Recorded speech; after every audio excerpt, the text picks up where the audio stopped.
Mr. President, Lescavo, Prosimo, the rest of us, welcome. Not many people stood here today in this significant setting will realise that our friendship began on the 8th of October 2020 when you were the first ever head of state that I met as Speaker. We hit it off immediately with much laughter over an English afternoon tea and, of course, choly cakes. And we forged an instant bond despite wearing masks and being socially distanced at the opposite ends of a large table, because like the rest of Europe, we were working out how to deal with COVID. Little did we know that our relationship would grow in such turbulent times. On the 24th of February 2022, the second invasion of Ukraine began. On the 8th of March 2022, there was another first for us both. I suspended the House of Commons so that you could address in Ukrainian through the screens in our chamber, which we still refer to them as Zelensky screens. The atmosphere was electrifying. You could hear a pin drop before you came online, a very, very rare thing in the House of Commons. You spelled out the horrors of the first 13 days of war. Your speech was devastating and powerful. Today, on the 8th of February 2023, now deep into the war, we are honoured that you have put yourself at risk to address us and again shine a light on the fact your country is still fighting for its survival. This hall has been the place of many great historical events. Your presence here today adds another to them. The war, as you know better than any of us, has lasted for nearly a year. As you told us last year, this is a war Ukraine did not start and did not want. But it is a war you've had to fight, and our commitment to support you and your people has not wavered. I was considering what could be said at this important occasion. I thought back to the 1990s. Then we hoped that all countries that emerged from the former Soviet Union could secure freedom and prosperity. There was a moment of hope over that time, and we knew it would be a long time that each country could choose its own destiny. It is a tragedy that Ukraine's efforts to bring freedom, prosperity to its people has been met with war and death. Last year, building on our friendship, I welcome your wife, Madame Zelensky, to Parliament to open deliberately a provocative exhibition. I wanted to ensure the experience of your people is kept at the forefront of our minds. I do not believe any of us in this room were complacent about the reality of conflict, but those displays shocked us. The images stayed with us. They brought home the horrors of war. Horrors inflicted on your people, fighters, civilians alike. Horrors which cannot be avoided or denied. I applaud Ukraine's refusal to forget what is you and your people are fighting for. In the words of the Ukrainian Eurovision winners, Kalusha Orchestra, they said, "I always find my way home, even if all roads are destroyed." Fighting for a country is not simply fighting for territory. It is a fight for home and for an ideal. The endurance of the people of Ukraine, honours those ideals. Their refusal to allow war to destroy their humanity honours their ideals. Quite rightly, last year you said, Ukrainians have become big over the 13 days of this war. You have become even bigger in your determination, not just to fight for your country, but to stand by the ideals you are fighting for. We will not give up on those ideals. We'll continue to support you against that Russian aggressor.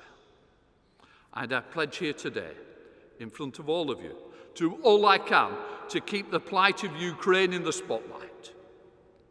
Later this year, the UK and Ukraine will be united in music, but we will always be united in our unwavering belief in the power of democracy. Slava Ukraina. Mr. President, please.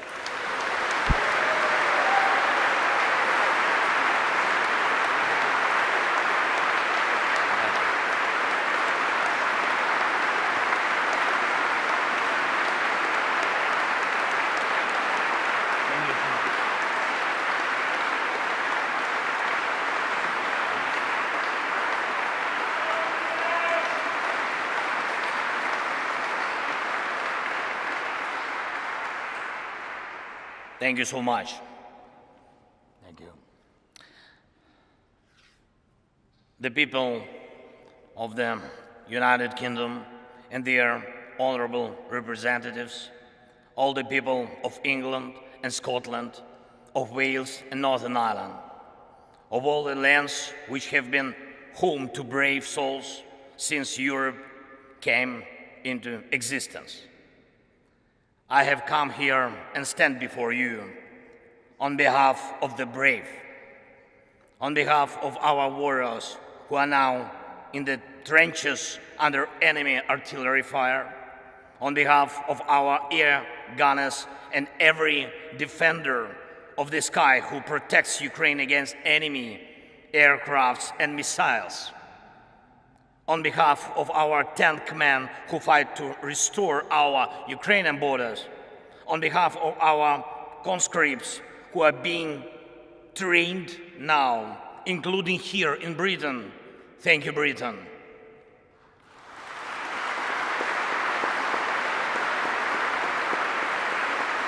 And who will be then deployed to the front line, skilled, equipped, and eager to win. On behalf of every father and every mother who are waiting for their brave sons and brave daughters back home from the war. Mr. Speaker, you may, I think, well remember as roughly more than 2 years ago, we met with you here in Parliament. Great honor was for me. And I remember we enjoyed tea. We talked, of course, talked a lot about our people and about our countries, about the British and Ukrainian political traditions. Mr. Prime Minister Rishi, when we had our meeting earlier today, and I said to you that I will tell a story in my address to the Parliament, and a story about my feelings on my first visit to London as President in autumn 2020. The program was packed. Royal Highnesses William and Catherine and Buckingham Palace and aircraft carrier of the Royal Navy, the Westminster, of course, Downing Street, and of course, the war rooms. And there is an armchair in the war room, the famous Churchill's armchair, and a guide smiled and offered me to sit down on this armchair from which war orders had been given. And he asked me, how did I feel? And I said that I certainly felt something. But it is only now that I know what the feeling was. And all Ukrainians know it perfectly well too. It is the feeling of how bravery takes you through the most unimaginable hardships to finally reward you with victory.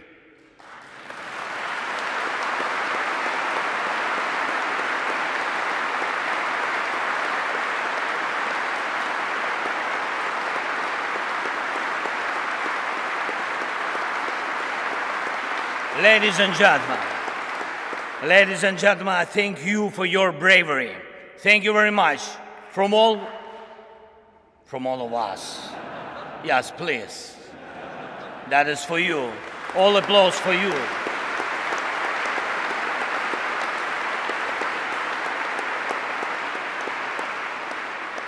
London has stood with Kiev since day one.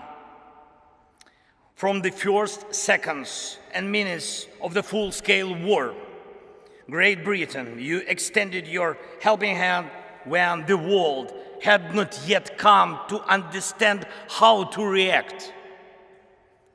Boris, you got others united when it seemed absolutely impossible. Thank you.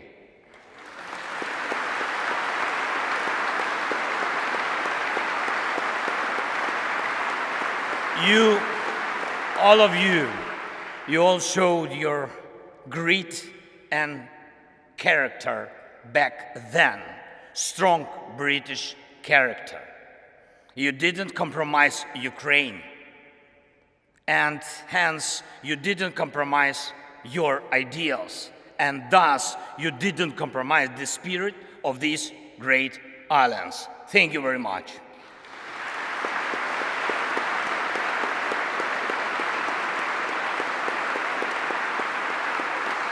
And of course, everybody understands that our countries knew absolutely different times. Our nations defended freedom in the Second World War. The Iron Curtain divided us. Our people went through crisis and growth, through inflation and periods of social losses and social gains. It was tough, but we always found strength and stamina to move ahead and achieve results. This is the bedrock of our land and your traditions. Ukrainians and Brits defeated the fear of war and had the time to enjoy peace. No matter what we encountered on different stages of our and your formidable history, and you and us and the whole mankind achieved similar result. Evil lost.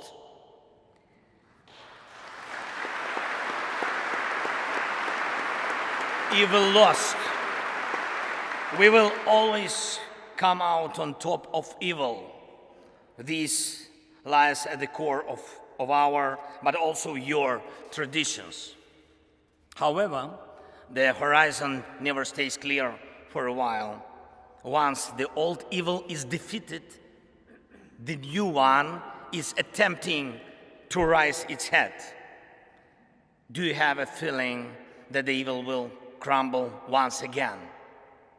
I can see in your eyes now we think the same way as you do. We know freedom will win.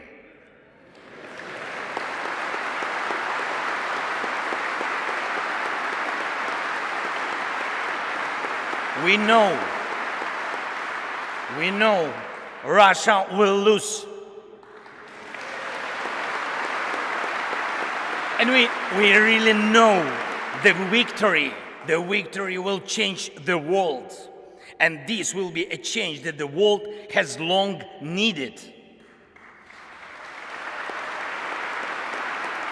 The United Kingdom is marching with us towards the most important victory of our lifetime. It will be a victory over the very idea of the war. After we win together, any aggressor, it doesn't matter, big or small, will know what awaits him if he attacks international order. Any aggressor who will try to push the boundaries by force, who will inflict destruction and death on other peoples, who will try to endure his dictatorship at the at the expense of other people's blood in criminal and unprovoked wars, as the Kremlin does, any aggressor is going to lose.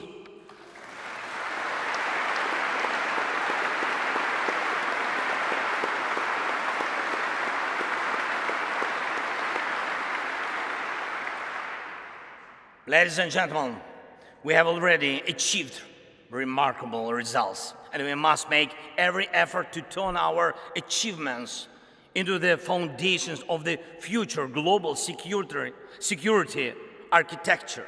The world needs your leadership, Britain, just as it needs Ukrainian bravery.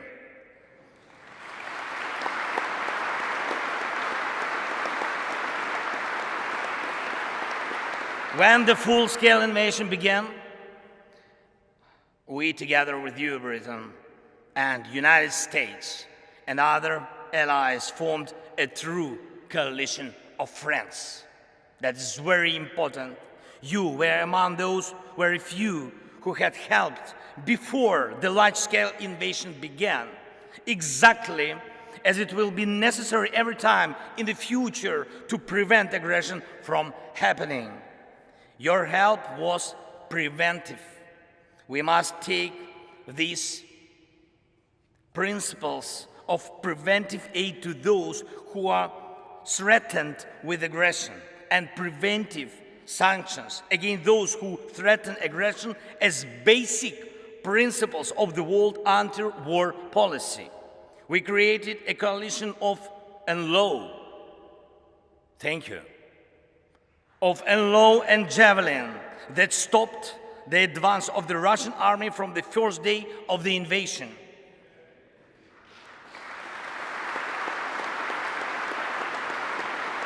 We built the coalition of artillery rounds and a coalition of air defense, which allow us to save the lives of our children, of our people, of our civilians, our women, our elderly, and our cities from Russian atrocious occupation and missile terror.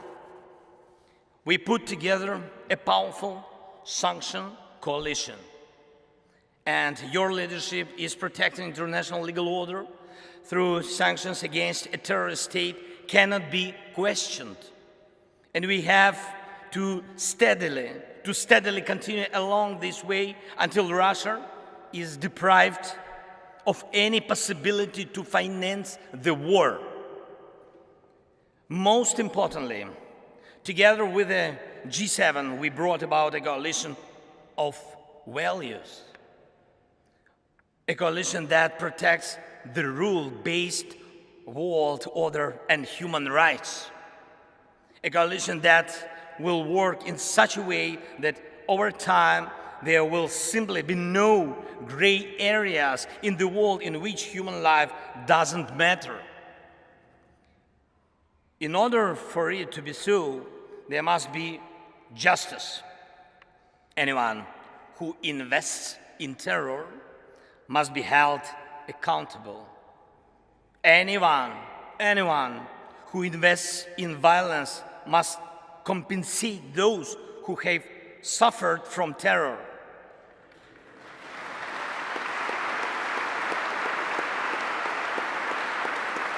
Terror, aggression, or other forms of state violence. Our proposals for the creation of a special tribunal for the crime of Russian aggression against Ukraine and special compensation mechanism which will compensate war losses at the expense of Russian assets are based on such principles. Justice is one of 10 elements of the peace formula proposed by Ukraine and supported by Britain. I thank you for your readiness to invoke the formula. Thank you, Prime Minister. Thank you very much.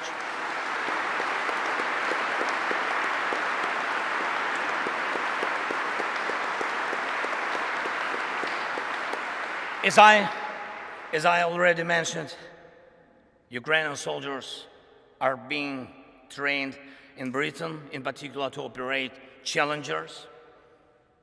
Your main battle tanks, and it's a tank coalition in action.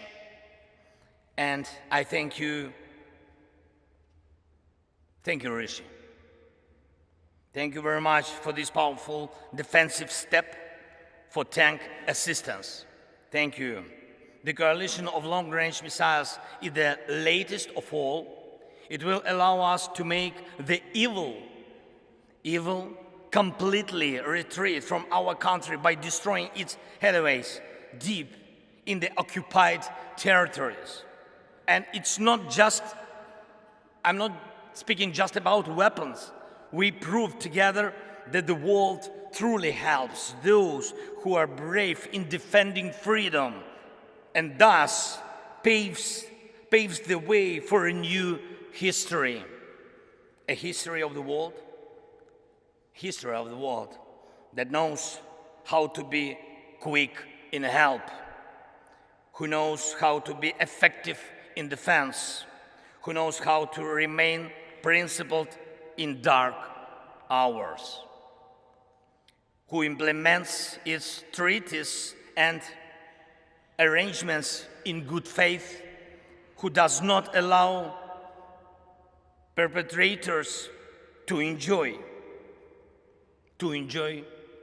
immunity, who knows how to overcome veto when it's abused, who knows no fear, and who knows how to win. This shall be the new reality of the free world, I'm sure.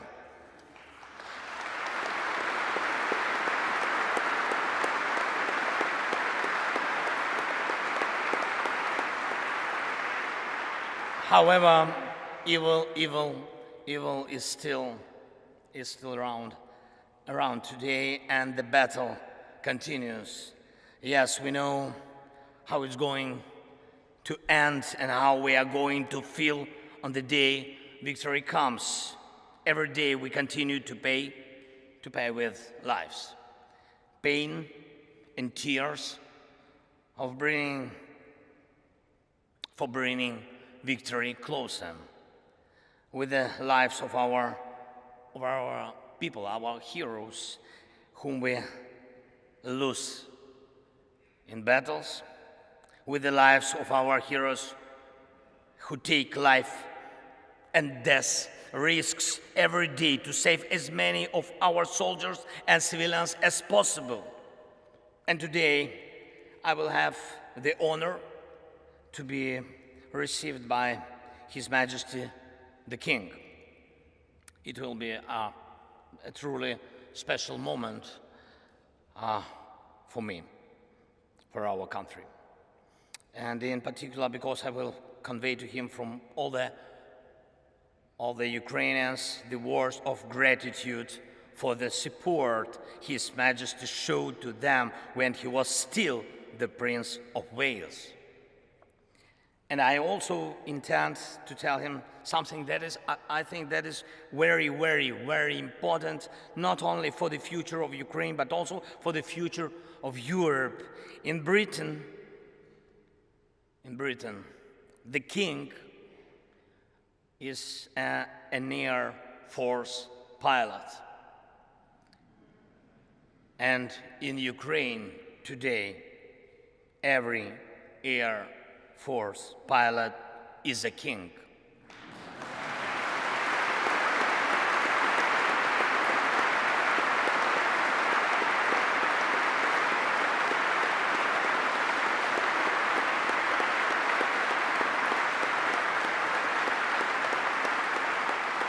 For us, just for us, for our families. Because they are so few, they are so precious that we, the servants of our kings, do everything possible and impossible to make the world provide us with modern planes to empower and protect pilots who will be protecting us. And I am proud of our Air Force. And I brought a present from them to you, Great Britain. Yes, please, open, please. Yes. Yes. To the speaker. Yes, speaker. I will. And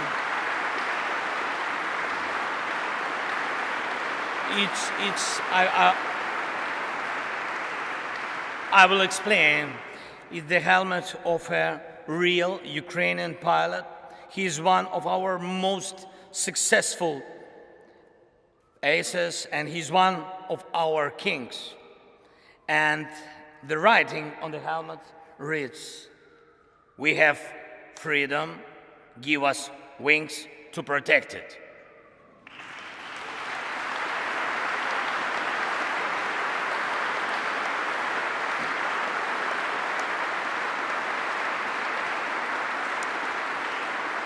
I trust this symbol will help us for our next coalition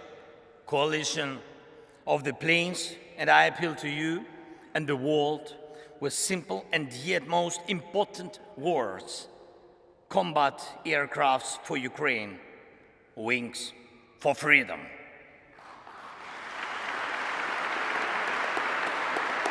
Great Britain,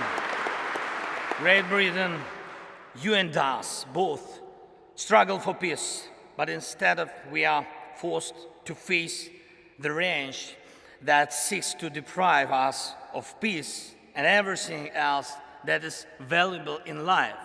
Unfortunately, it is in human nature to allow evil mature. It then stands up against humanity. It then destroys and kills. It launches aggressions and breaks people's lives. You and us have already fought together against such evil. You and us already have the experience of defeating the evil that is generated by human nature. I'm not saying there will be no more wars after the war ends. No. It is impossible to completely erase evil from human nature. Yet it is in our power to guarantee with words and deeds that the light side of human nature will prevail. The side you and us share, and this stands above anything else. Thank you for your attention. Thank you for your support. And leaving British Parliament 2 years ago, I thanked you for delicious English tea. And I will be leaving the Parliament today, thanking all of you in advance for powerful English planes.